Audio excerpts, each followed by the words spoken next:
Hello, I'm John Bachman. Suspected killer and Iraq War veteran Bradley Stone has been found dead near his home just outside of Philadelphia. The discovery comes after a long manhunt that kept schools on lockdown and families inside their homes while police searched for Stone. 6 of his family members, including his ex-wife, were all found dead yesterday. Again, Stone is a suspected killer. And the funerals for 141 victims of today's terror attacks in Peshawar, Pakistan have begun. All but 9 of the fatalities are children.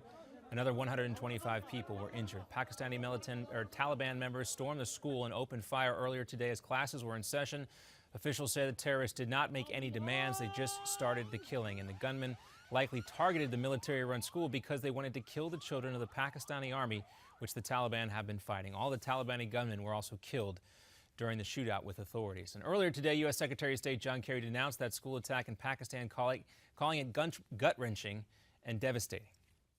This act of terror angers and shakes all people of conscience, and we condemn it in the strongest terms possible.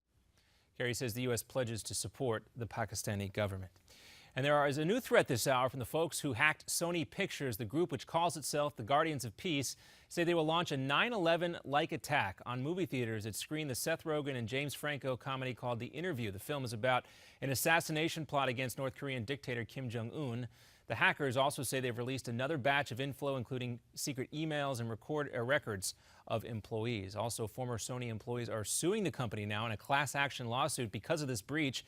They claim that Sony Pictures was negligent and did not do enough to protect their digital records and personal info.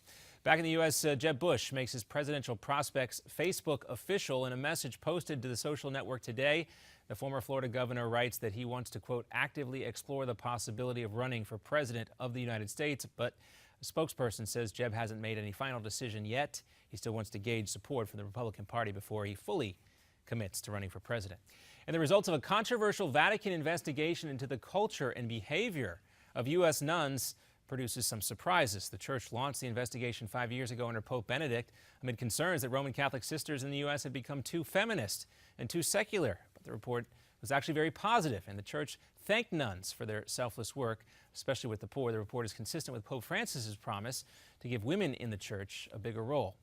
And a new movie, American Sniper, will be out on Christmas Day, and you should definitely check it out. It's a biographical film based on the life of Navy SEAL Chris Kyle, also the SEAL's most lethal sniper, who's played by actor Bradley Cooper. Kyle was a guest here a couple of times on Newsmax TV to talk about his book, American Sniper, before he was shot and killed by a fellow soldier whom Kyle was trying to help. And our thoughts and prayers are with the Kyle family this holiday season. Another update coming up for you in 30 minutes.